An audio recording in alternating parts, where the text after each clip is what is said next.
think for emerging brands that may not have huge buckets of capital to invest in massive campaigns, pick the thing that means the most to you and your brand and make it really, really good, then do the next thing. So it was that resiliency of like, we know where we're going. We see everyone doing their thing around us and by and blasting right past us. But it was a belief in our goal, and the path to get there. And it's genuine, if nothing else. It's heartfelt, and it's earned through things that give it substance and validation. Welcome to the Art of Franchise Marketing. Each episode takes a deep dive into the franchise space and explores how the biggest and best brands handle national branding, franchise development, employee recruitment, and localized marketing on a daily basis. This podcast is brought to you by Netsertive, a localized digital marketing partner for franchise networks. Netsertive's Madeleine Park talks shop with franchise executives to discuss what's working, what's not, and answers the question, what else can you be doing to excel at the art of franchise marketing?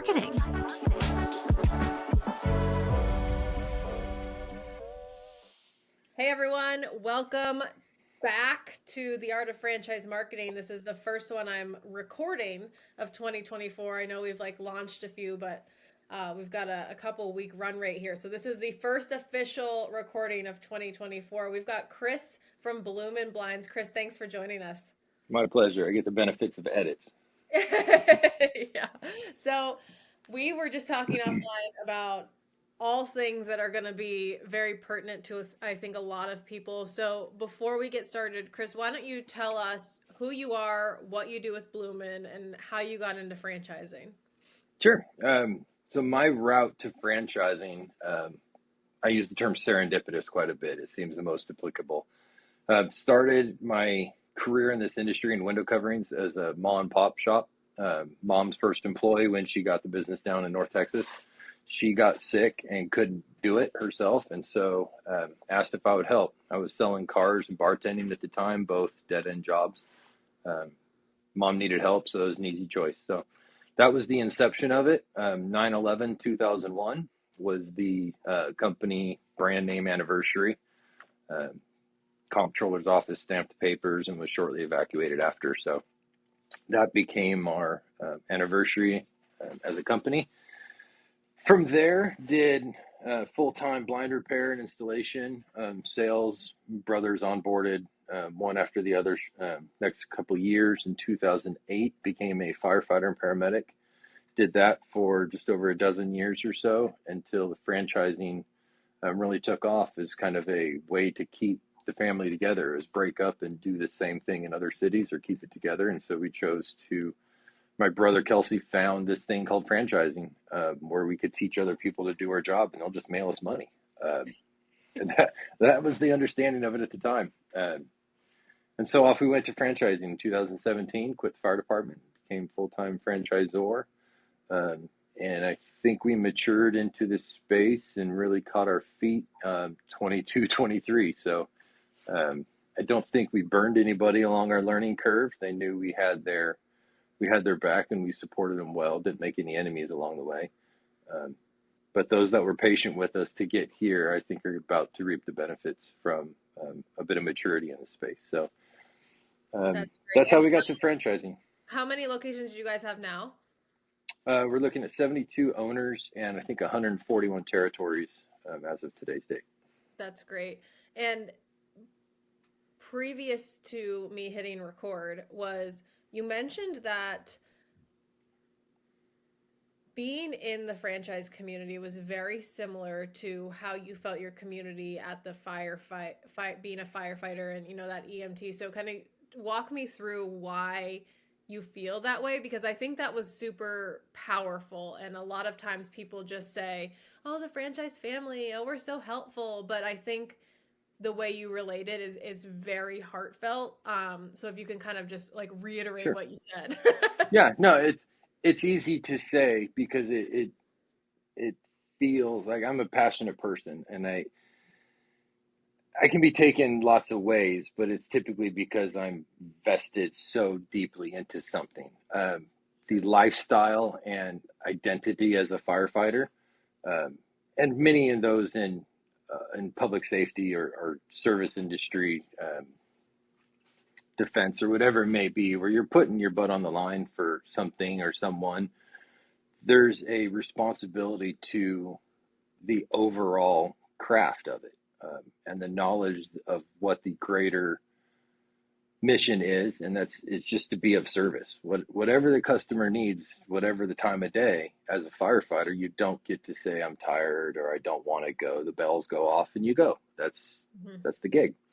And I think it's very similar in franchising. When you accept the title, certainly a franchisor, but when you enter the space of franchising, you adopt a responsibility to the greater, I'll use the term industry, but family is probably better of franchising, whether vendor, supplier, franchisor, franchisee, everybody is in service to somebody or some entity else. I think the only person that's excluded from that is the end consumer, who gets to be the taker in the dynamic. Everybody else in franchising, regardless of industry, is a position of service. And if they view themselves as that, it makes it, the decision tree makes it very easy to navigate through. Yeah, and I love the way you put it, and it's very powerful because I think that people get lost along the way between who's the taker, who's the giver, is that something that you personally decide? But it's very true that as an industry as a whole, well, yes, you can say we're a family or people focused, we really are service to each other and to the end consumer. And I think that in knowing that, you understand kind of your duty as a franchisor or someone in the community of giving back. And I think that that's what's really, starting to grow franchising as a whole and just elevate our industry from the inside out. And on that, I love your transparency in saying we were bad franchisors. I think it takes a lot of balls to say that. So we'll just kind of start from the beginning with you of, now that you've kind of understood and come around to being a part of this franchise community really does mean giving and growing. What makes you say that in the beginning you were bad franchisors? It was pride, bluntly, Mhm. and it was, maybe bad isn't the right term. Poor, inexperienced, not quite as effective as we needed to be. We had we were very good at supporting our franchisees that trusted us, that entrepreneurial mindset that said, I'll take a risk on this. It's cheap enough. We made it very cost effective to enter. Mhm. And everyone had our cell phones. It was Kelsey, Kevin, and myself. So just three brothers. At one point when we entered COVID, it was the three of us servicing 52 franchise owners. Oh And the boy. day it hit, we sat there in office, all our desks touch at the corners. We all sit in the same office. And the conversation was, there's 52 families that are counting on us to be here. We promised 52 sets of husbands, wives, kids, everything else, that we're going to make it through whatever comes our way. Nobody saw that coming, Mhm. but that's the gig, right? Nobody wanted it to be a 10-story building on fire. Everyone wanted it to just be a dumpster fire. But hey, that's what you were faced with. So, Mhm. like that scenario, I accepted the responsibility, the duty of service. So here we are. And so, uh, bad franchisors, or maybe not, but as soon as COVID hit, and then that first month, we had $400,000 in personal credit cards that we were ready to make vendors accept if they wanted to keep the lights on and keep getting paid.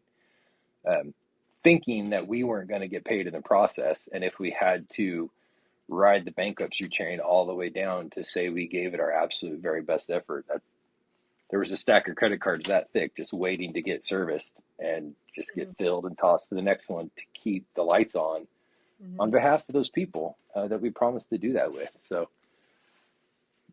you take the good with the bad, and it's, yeah, it was pride in what we didn't know how to do yet, and the Yeah, arrogance that we operated with under. I think that, yeah, and I think you're right. I think bad is not the correct words because I think that bad franchisors are franchisors that know what they should know and choose to do it otherwise. for you Yeah. guys, I think that it's a very similar story of just we were an emerging brand and we don't know what we don't know. So I guess inexperienced, but hearing that story is very, it kind of makes me want to tear up, and I don't cry easily because the fact that you were willing to go into personal debt, business debt to, help the families that you made promises to just shows from, the inside out that you're meant to be franchisors. You are the meant to, so in no way, shape, or form, I think, could you ever be put into that category, because I think the category of bad franchisors starts with me first, and that simply was never, your goal there. Yep. Um, and I think that that's a very, I think our listeners here should understand that, just because you're an emerging brand and they might not make the best decisions, or, they make mistakes, or I think if you always get to the why and the heart of it, are they doing it for us or are they doing it for them? That can be a very clear indicator of the bad and the good. That said, clearly you guys have come around in terms of just learning, understanding what it takes to be a franchisor. I talk to a lot of emerging brands and they think that, oh, I just want my employees to have more skin in the game, so I'll just franchise it so that they can just do it and I can get a check. And so for people who don't realize that, becoming a franchisor is essentially like becoming a mother or a father to 10,000 children. Yeah, ideally it sounds like a great idea, until you realize exactly, what it takes. Just like when people say you can't describe what being a parent is until, until you Yeah. are. It's very much True. true. Um, so, Eh, but it, it makes it easier though when it's out loud. In yeah. the office, everybody knows our position in franchising. And for us, it's last. We position ourselves last in line to get paid. Hmm. There's a line, I forget, I should know it, that leaders eat last. Yeah. It was a military leader, I believe, that said it. And that's kind of how we view, um, you, back to the point, this is set up like a fire station. I was the officer at the fire station.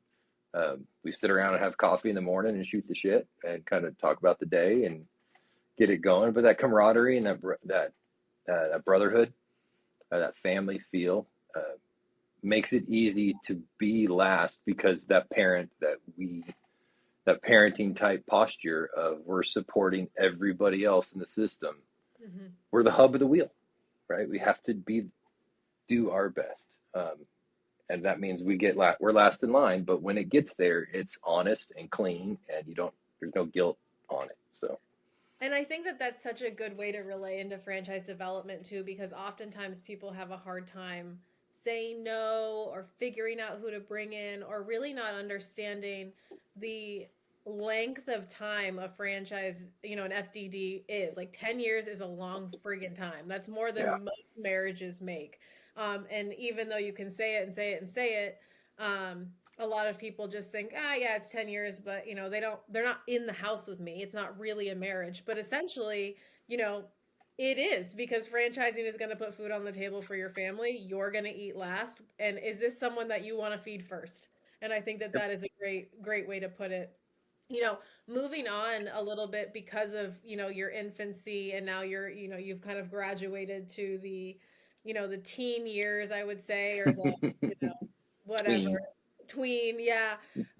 You mentioned you guys didn't do a full brand build out in the beginning, and you're now going back and doing that now. And so take me Yep. through kind of the thought process there and what that means, because I think a lot of people know Bloomin' Blinds. They know your color, they know what you do. So Mm-hmm. I'm sure a lot of brands can sit back and be like, well, why do I need to do that? Why do I need to spend all this money and build out something that, truly I'm not sure I need. Yep. It's an understanding of strategy versus tactics. Tactics in and of themselves um, don't generally move the needle forward. Tactics as part of a broader strategy can move a much bigger initiative further downstream. And so we had done a lot of the independent things. We'd done some animations. We'd done some uh, short videos. We had, you know, the website, SEO, all social, all those things, but in isolation. There was no overall captive strategy or direction for any of them. They were all just good ideas that we tried individually. Again, there was no brand voice. There was no common anything it was all built around other than a name and a single format logo. Mhm. And once we tried to do more with it, we realized that these smaller tactics that we were employing lacked results because they were kind of just in the ether. Like, here's a Mhm. good idea, float it and expect it to move a mountain, and it just flew over the mountain. And so that was a talking with Trevor Rupley from Franchise Filming and discussing video and the impact it can have as part of a strategy. Really, that insight made me realize we lacked that strategy. Mhm. And so once we were able to consolidate what that voice was, get everybody's viewpoint of the thing, the employees, franchisees, myself, my brothers, the rest of the management team, and kind of get everybody that's committed to this thing together. Like, what's it mean to you? It's not just us anymore as founders. It's everybody that makes this thing work. That's what we captured. And that gives us a foundation to now build campaigns off of and measure baselines from. And so it's a maturity as a brand, effectively back to that pride piece. We ignored it because we didn't know it, and nor did we have the advisors around us at the time helping us understand its importance. Uh, Mhm. Once we bumped into those, and really it was like once we engaged the IFA and the franchising community properly and with vigor and trying to engage friends, not just contacts, and trying to make true relationships with a capital R, not transactional relationships, it became very easy. The fountain of knowledge that poured down from those relationships made it very easy to realize what the missing element was. And we found a partner that helped us do that. And today is the launch of it. So, and in doing this too, I think you're doing it at a time where it's not too late. Could it have been done earlier? Sure, but it is certainly something that you were still able to grow without, and now you have, Yep. the proper capital to do that. Talk me through, you know, growing without it, because I talk to a lot of franchisors that struggle with how much should my franchise fee be? What am I actually providing on the marketing and support side from it? And essentially, I need that fee to grow operationally, but I also need that to grow on the development side. So how are you guys able to kind of balance that um, moving forward? Because you're still building out marketing and ops, but at the same time, you're Yep. still putting money into growing locations so that you can get the royalties that Mm-hmm. keep it going. There's two ways in business, right? Build it or buy it. And we've Mhm. always been builders. Our parents were entrepreneurs. Mhm. So it was that resiliency of, like, we know where we're going. We see everyone doing their thing around us and by us and blasting right past us. Um, but it was a belief in our goal, and the path to get there. And it's genuine, if nothing else. It's heartfelt, and it's earned through things that give it substance and validation, not just like, we've never had the capital ability to just buy a campaign, right? Right. Everything was ideated from us, and there's a bit of arrogance that goes along with that. But at the same time, it's kind of at a resource limitation. So if you don't have, I think for emerging brands that may not have huge buckets of capital to invest in massive campaigns, pick the thing that means the most to you and your brand and Mm. make it really, really good. Then do the next thing. Uh, we get multiple calls on the engine, and it's like you can only do one at a time. You can Yeah. call friends and you can ask for help, but you yourself can do but one thing at a time. So if your team can lift only one thing, and that's all you can do, then lift it really, really well. Don't try and lift 10 and drop 9 of them. Story of my life. I think I need to like wait to hear you say that every day. Yeah, and we talked about I'm giving a speech at a conference, and one of the big things is really asking yourselves in terms of growth, why? And I hear a lot of people say, I want to open 100, I want to open 50. And it like, why? Does that Yeah. sound good on paper? Is that something that's operationally, are you capable of? Or do you Mhm. even have the budget for that? So I think that's very true in terms of um, understanding, one, can we even afford to do all of these things both in time and, money? And two, can we even do them well? Does this mean the most to our brand? And I think that's also a very great way to put that. And now, today, Chris, you guys have signed with an FSO, and I'm super Mhm. excited to talk to you about this because there are a lot of varying opinions on FSOs. And where I stand is I'm very good friends with, a lot of the founders or people that work there. So I certainly understand the need and appreciate the ability of them to really go. But I also have the concerns in terms of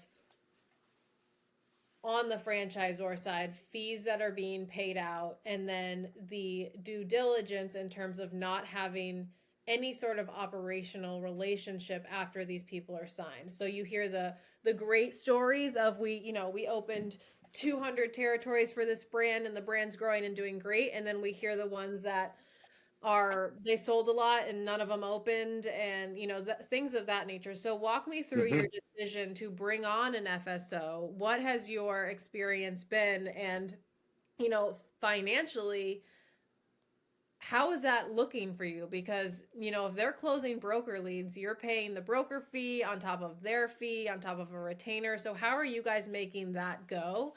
And just your experience there. Sure. And so back in, I believe it was early 2019, um, we were talking with the FSO, and they flatly told us, if you're not ready to onboard the lift to absorb this weight of growth, it will likely crush your brand. Hmm. And that didn't have a big appeal to us. um, Sure. so we said thanks, but no thanks. We've got some work to do. And so again, from an integrity standpoint, we knew like that rapid meteoric growth wasn't our jam. Mhm. We knew that we didn't know how to do that. And so we said thank you, but no thank you. Mhm. And so we just put our heads down and we're like, all right, we've got some scale to build ourselves. And again, it was just the three of us at the time. Um, and so we got through 20 and got up to shortly before COVID. We had been royalty sufficient for about a year and a half. Mhm. Uh, and just intending to stockpile as much of that money as we needed to build and grow and to be able to take that step in time. Sure. So COVID hit. Home services had a great run through all the free money that was coming around. So we got that and some EIDL SBA loan, and basically flipped it on its head and Mhm. took that royalty sufficient place where we were at and said, like Buffalo, we're going to head straight into the storm and spend our way into, we'll burn our own money and credit to build this thing with the infrastructure that it's going to take to onboard the FSO. It wasn't, I had no friends in PE, I had no banker friends, I had no access to money. So it was either we're doing it ourselves or we're not. And so that was our limited zone, limited viewpoint, I guess. And so once we did that, once we had the capital, we had the money to pay all the broker fee, membership fees, and all the other affiliated expenses that go with that model. We're like, all right, we're committed to it, and it was an investment into ourselves. Uh, it was a vehicle that, bluntly, to do this scale of an operation was going to take all of us doing what we knew how to do best and letting our partners do what they do best. I mean, they are a professional sales organization. And so that's what they were going after. It was hugely informative for us to, we had a good run on operations. I can run a team. doing a thing. Doing this thing was new, but so we hired the team. October 17th, we were 3 people. October 18th, we were 17 people. With a 7-person in-house call center and Wow. 7 people on the operations team and trainers and managers and everything else. And so we just inflated it. And then said, all right, everyone, hang on for a ride. We're going to do the best we can and we'll treat everybody right. But we have no idea how this is going to go. But if everybody's here and committed and knows why we're here and who we're working for, then we'll all get through it together. And so that was the learning curve. If you need to emerging franchisors that are looking at the broker networks, if you need that franchise fee to keep the lights on, you should be dealing with brokers. That was us. We had to sell one a month for a while. We had to close one deal a month to keep the lights on. That money was critical to our operation because the store volume, the royalty wasn't enough yet. And then it got to the point where it was, and then we assumed the expenses of 17 staff members and a 5,000 square foot headquarters. And it was almost instant that we went from 3 to this operation, but it was because of that crux of that kind of divergence point of having an FSO or not, and the necessity of those pieces to absorb it. So were you saying if you need the franchise fee to keep the lights on, to use brokers or to not use brokers? To not use brokers. Yeah. That money, because that the bulk of that franchise fee is going to go to the acquisition cost for that candidate. Right. So you either have to have significant capital resources to weather the cash runway of doing that model to get to either the public household name or whatever your royalty model is, to not need that anymore. But in my opinion, that's how you got to view it, as an investment. That money is going to go somewhere else for you to onboard that franchise owner and focus on them, because the plays in the royalty for franchisors. I mean, everybody in the system knows that it's that 10 years that we spend together is worth all the front end expenses that we may eat or whatever else, because the long term play. And for us, when we're not focused on the front end money, like that's over here. They know that we're not just trying to close that to capture that, that 50K or whatever all the other input fees are. They know the focus is on the long-term relationship and the royalty and them learning the widget, the job, what those 10 years are going to look like. So whether it's 2 years or 10 years on their way out, they have the most amount of return for their investment and time in the system.